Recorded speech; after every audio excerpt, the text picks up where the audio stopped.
श्री साईनाथाय नमः। भगवान श्री साईनाथ महाराज ने अपने जीवन काल में जो अनुपम अनुभूतियाँ अपने भक्तों को दी है, ऐसे चुनिंदा लीलाओं का अवलोकन करते हैं श्री साईं बाबा की अनुपम लीलाएं। ओम साई राम। एक आधा आदमी हम अगर 4 किताबें पढ़ लिए, 1-2 डिग्री क्या हासिल की है, हम अपने आप को बहुत बुद्धि प्रामाण्यवादी, हमारे लॉजिकल थिंकिंग वाले समझने लगते हैं। और कौन सी भी चीज वो लॉजिक में जब तक बैठती नहीं, वो सिद्धांतों पर खरी नहीं उतरती, तब तक उसका विश्वास नहीं रखते। एक ऐसा एक बीच में एक फैशन आ गई थी। आज भी कुछ लोग ऐसा समझते हैं कि नहीं नहीं नहीं, बुद्धि के कसौटी पर वो खरी उतरनी चाहिए, तब हम उसको सच मानेंगे। इस समूचे विश्व में ऐसे कई कई रहस्य भरे हुए हैं, उसका जवाब हमारे अकल के परे है, हमारे बुद्धि के परे है।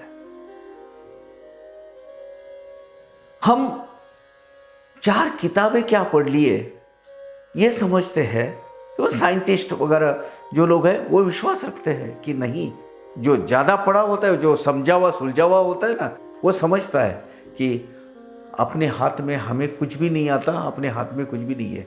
लेकिन जरा थोड़ा सा BA MA थोड़ा 1-2 डिग्री लिए कैसे समझता है, नहीं नहीं हम कैसे विश्वास करें, हमें होना चाहिए, हमारी हम पढ़े लिखे लोग हैं, सुशिक्षित है। खासकर बाबा के जमाने में एक पढ़े लिखे जो उच्च शिक्षित लोग थे ना, degree holder, that time degree बोले तो बहुत बड़ी चीज होती भाई। आपको अंदाजा नहीं होगा, कोई आदमी अगर बाहर से वापस आता है, बाहर देश में जाकर, तो वो अपने नेम प्लेट पे लगाता था फॉरेन रिटर्न। वो FR करके लिखता था फॉरेन रिटर्न, मानो वो एक पदवी है। उस जमाने की ये बात है। नागपुर का एक गृहस्थ थे। हालांकि ये पूरी लीला जैसी साई लीला में आई हुई है वैसे आपको समझाता हूं, और उसके पीछे कौन हस्ती या कौन व्यक्ति है वो मैं बताऊंगा। ये नागपुर के जो गृहस्थ थे, परदेश जाकर MA की पदवी हासिल कराए थे, प्राप्त कराए थे। और वो इसमें थे, वो मेरे ख्याल से जियोलॉजी, मेटरलॉजी वगैरह जो करते हैं ना, उसके मेटल बिटल का जो धातु शास्त्र के जो प्रवीण होते हैं, लेकिन मेटरलॉजी के इसमें उन्होंने प्रगति की थी, उसमें बहुत बड़ी डिग्री हासिल करके लाए थे। अब वो छोटे मोटे असाइनमेंट उनको मिलते थे, 1 बार 2 बार ब्रह्मदेश में भी जाके आए, बर्मा में, लेकिन परमानेंट ऐसी सर्विस नहीं मिल रही थी। तो उनके कोई रिश्तेदार शिरडी में थे। वो रिश्तेदार कौन थे वो मैं बताऊंगा आपको। वो रिश्तेदार शिरडी में थे, तो वो शिरडी में आ गए। उच्च विद्या विभूषित ऐसा ही आदमी, बाबा के प्रति उनको बहुत गहरा विश्वास हो गया, वो वहीं रहने लगे। चलो ना, अपना कुछ होगा आगे तब देखेंगे, क्योंकि वो इतने उस जमाने के हाई क्वालिफाइड बोल सकते हैं आप, हाई क्वालिफाइड, वो प्रॉपर उनको पोस्टिंग, उनकी लायक, उनके जो ज्ञान है, उनकी जो फैकल्टी है, शाखा है, वो शाखा की कोई इतनी कोई बोलबाला नहीं था, और वो इतनी शाखाएं इंडिया में वो तैयार भी नहीं हुई थी। उसका कुछ अध्ययन करना चाहिए, वो एक फैकल्टी तैयार भी नहीं हुई थी बहुत जगह।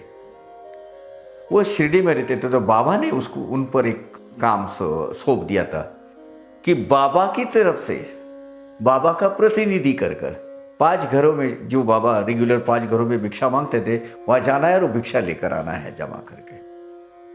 देखिए, मैं खास कर इसलिए बोल रहा हूं, एक थोड़ा सा हम पढ़ लिख के क्या सूट बूट आने के बाद हम विश्वास रखना छोड़ देते हैं। लेकिन ये आदमी उस वक्त का पोस्ट ग्रेजुएट,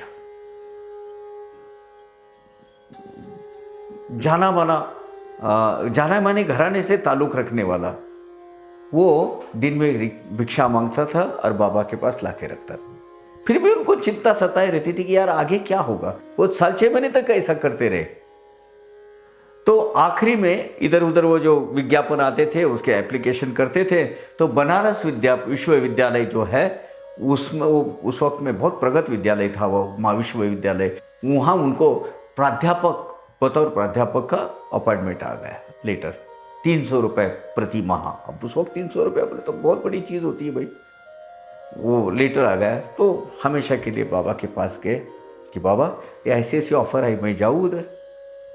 बाबा ने कहा नहीं, अपने क्यों जाना है वहाँ, अपने को तो पुणे सातारा की तरफ जाना है। कहीं भी कुछ अगर उनको छोटी शॉर्ट टर्म असाइनमेंट आती थी तो जब उनकी आज्ञा लेने जाते थे बाबा की, तो ये साहब को बोलते थे हाँ जा, लेकिन पुणे होके जा, हमें पुणे जाना है। ये आदमी को पता नहीं चलता था कि बाबा ऐसा क्यों कह रहे हैं। हालांकि पुणे सातारा में मेरा कुछ वहाँ कोई ऐसी वैकेंसीज नहीं है, ऐसी कोई बड़ी मतलब यहाँ पोस्ट भी नहीं है, वहाँ ऐसा क्यों हो रहा है। वो फिर भी बोले बाबा पर मेरा विश्वास है, बाबा जैसा करेंगे वैसा ही होगा।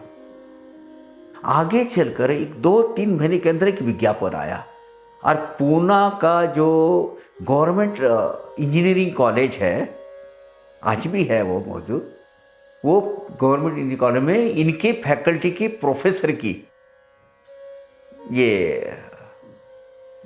वैकेंसी निकली वहाँ। अब बड़े बड़े वो क्या बोलते हैं, सिफारिश करने वाले, वसीले वाले लोग थे वहाँ।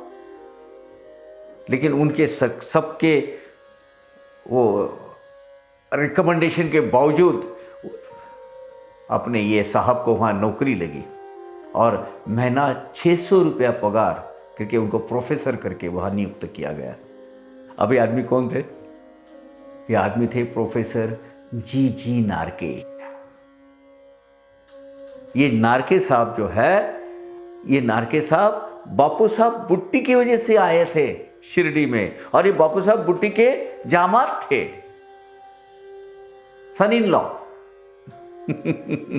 ये मैंने बड़े घराने के से संबंध रखते थे ये। और विनम्रता देखिए, बाबा के लिए दारों दर जाकर भिक्षा लेकर आते थे। आदमी बहुत पढ़ा लिखा होता है, मतलब बड़ा सुसंस्कारी होता है, ऐसा नहीं। हम मराठी में कहावत है, आदमी सुशिक्षित असला, माणूस सुशिक्षित असला वो सुसंस्कृत असतो असं नाही। यानी आदमी उच्च शिक्षा विभूषित क्यों न हो सकता है, लेकिन सुसंस्कारी होना ही चाहिए सुशिक्षित आदमी ने, ऐसा नहीं है। नारके साहब से हमें ये करना है, ये शिक्षा लेनी है। बाबा के बन के रहे, बाबा की आज्ञा के बाहर नहीं गए। बाबा ने जो बनारस विश्वविद्यालय से आई हुई जो ऑर्डर है, बाबा जानते थे नहीं इसको पुणे में सर्विस करनी है और उसको पुणे के लिए इसको वैकेंसी मिलने वाली है। वो 300 रुपये की सर्विस पर कौन टालता था भाई उस वक्त? हिम्मत थी किसकी? 300 रुपये की उस वक्त की वो जो नौकरी गवर्नमेंट की विश्वविद्यालय की, बाबा के कहने पर ठुकरा दी, नहीं गए वो। आगे 3-4 महीने वैसे भिक्षा मांगते रहे बाबा के लिए, वही रहे। और बाबा उनको एक लगता था, लेकिन बाबा पुणे क्यों बोल रहे हैं? बाद में पता चला पुणे में उनका आगे का जो जीवन है वहाँ उन्हें पुणे में बिताना है। प्रोफेसर जी नारके, इनके भक्ति को सलाम और बाबा की अपने भक्तों के प्रति जो रक्षण करता की जो भूमिका है, उनको भी सलाम। ओम साई राम।